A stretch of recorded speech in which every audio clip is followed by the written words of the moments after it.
Salah satu keistimewaan Ramadan adalah karena di dalamnya terdapat satu malam yang mempunyai bobot khairun min alfi syahrin. Satu malam tetapi lebih baik daripada 1000 bulan. Kita sebut itu sebagai Lailatul Qadar. Kapan sih Lailatul Qadar itu? Dan bagaimana kita harus menyikapinya? Sepakat sebagian besar para ulama berdasarkan riwayat dari hadis bahwa Lailatul Qadar itu jatuh pada malam-malam ganjil, salah satu dari malam-malam ganjil di 10 yang akhir dari bulan Ramadan. Bisa dia tanggal 21, 23, 25, 27, 29 di malam-malam ganjil dari 10 yang akhir.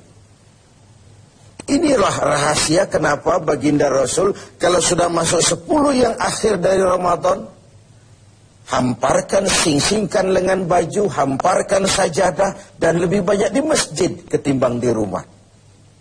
Ini bedanya baginda Rasul dengan kita. Kita sudah memasuki 10 yang akhir, gulung sajadah.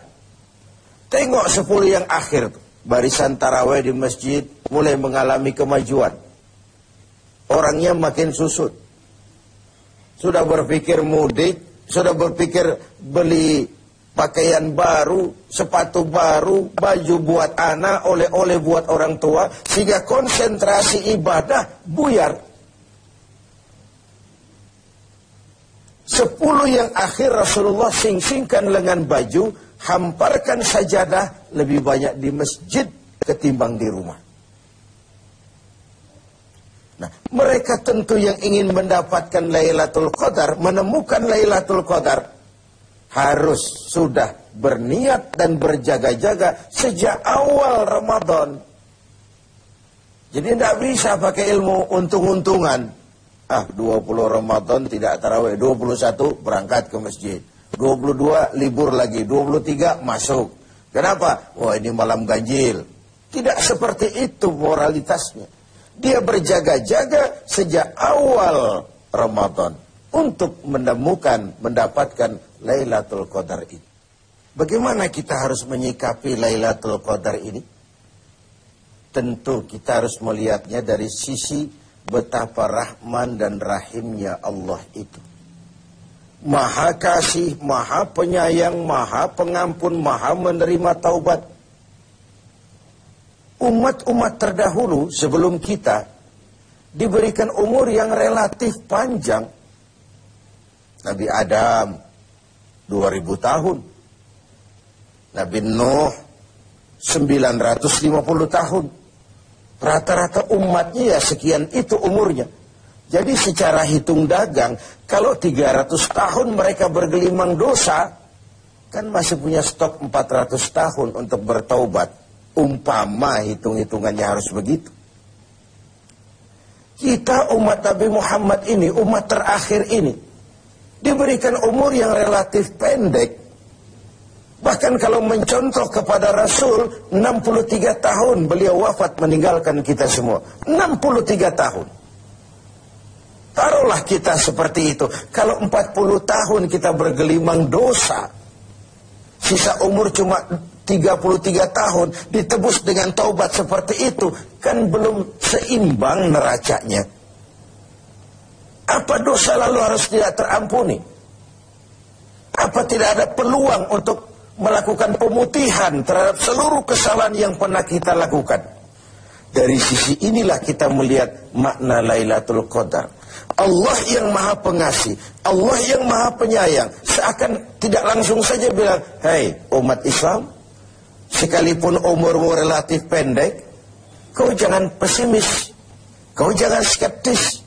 Sekalipun begitu banyak kesalahan kau lakukan, dosa kau tumpuk, dan umurmu relatif pendek, jangan sedih. Aku berikan kepadamu waktu dan tempat yang punya nilai spesifik. Waktu dan tempat yang punya nilai istimewa. Tugasmu memanfaatkan peluang yang diberikan itu. Itu sebabnya ada penggandaan nilai pahala. Sholat berjamaah pahalanya 27 kali lipat daripada sholat sendiri. Beribadah di hari Jumat mendapat tambahan pahala. Sholat di Masjidil Haram di Mekah 100.000 kali pahalanya ketimbang di masjid-masjid biasa. Itu tidak lalu berarti sudah sholat di sana lalu berhenti lagi sholat di mana-mana karena merasa sudah banyak stok, sudah punya banyak devisa. Bukan itu pengertiannya. Ada ruang dan waktu yang punya nilai istimewa. Kalau kita pandai memanfaatkannya, maka nilai lipat-kelipatan dari ibadah kita itu diberikan oleh Allah Subhanahu wa ta'ala. Itulah sebabnya Allah menyediakan ada bulan istimewa Ramadan, ada hari istimewa Jumat, ada waktu istimewa sepertiga malam yang akhir, ada tempat istimewa Arafah, Mina, Multazam, Raudhah, Zamzam. Ada waktu, yaitu Lailatul Qadar. Satu malam lebih baik dari 1000 bulan. 1000 bulan itu kan 83 tahun. Dan jarang orang sekarang yang mencapai umur 83 tahun. Yang kedua, kita harus melihat Lailatul Qadar ini dari perspektif kita sebagai manusia. Tidak ada orang yang tidak pernah salah. Sengaja atau tidak, kecil atau besar, khilaf atau terpaksa, setiap kita mesti pernah melakukan kesalahan. Ya kepada sesama manusia, ya juga kepada Allah. Salah kita kepada Allah, kita bertaubat langsung kepadanya. Sampai-sampai di hadis kursi dikatakan, "Lau amiltumul khataya hatta mala'atis sama, thumma nadimtum, fataballahu alaikum." Kalaupun kamu berbuat dosa, penuh langit dengan dosamu, kemudian kamu menyesal, bertobat, Allah pasti akan menerima taubat kamu. Lalu bagaimana sih taubat yang sebenarnya itu? Kata para ulama, taubat yang sebenarnya itu pertama, meninggalkan perbuatan jahat. Yang kedua, berjanji tidak akan pernah mengulanginya lagi. Yang ketiga, menyesal pernah melakukannya. Inilah 3 syarat utama. Pertama, meninggalkan perbuatan jahat itu.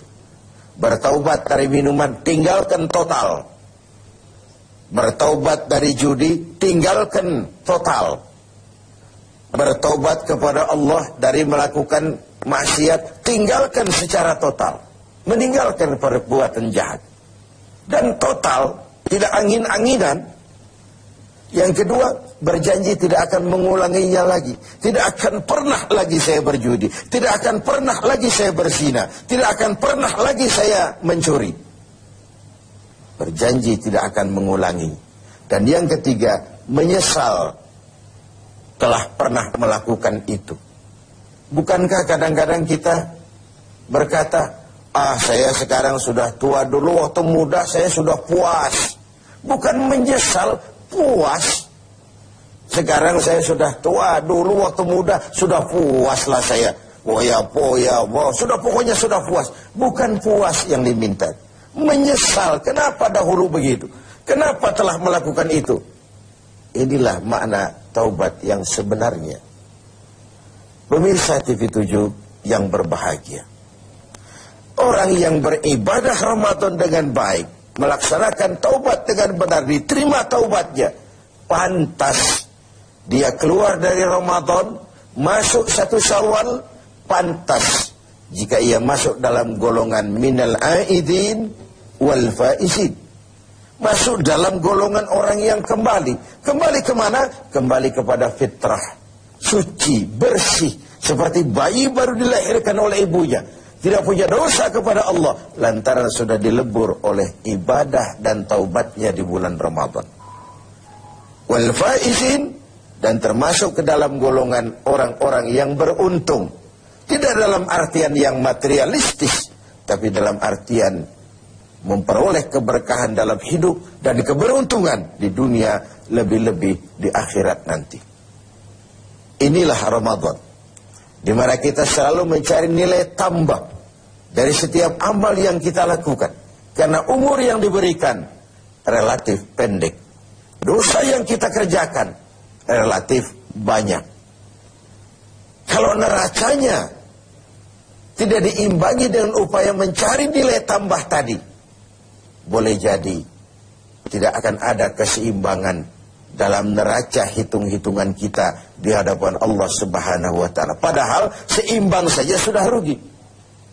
Kita ingin masuk dalam fa'amman sakulat mawazinuhu, orang yang berat timbangan kebaikannya, bukan yang berat timbangan kejahatannya. Adanya nilai keseimbangan ini akan membawa kita kepada keberuntungan di padang mahsyar kelak, di pengadilan Qadhi Rabbul Jalil. Oleh karena itu, dalam setiap langkah di Ramadan, mengisi Ramadan ini, kita tetap berupaya mencari nilai tambah dari suatu amal. Dan amalan itu, bagaimanapun baiknya sudah kita kerjakan, tetap mengacu kepada fa'idha faraghta fansab. Kalau sudah selesai kau kerjakan satu perbuatan, sing-singkan lengan bajumu, bersiaplah untuk tugas berikutnya. Tidak ada puas, tidak ada prestasi puncak. Bagaimanapun baiknya sudah yang kita lakukan, dia hanya awal menuju ke arah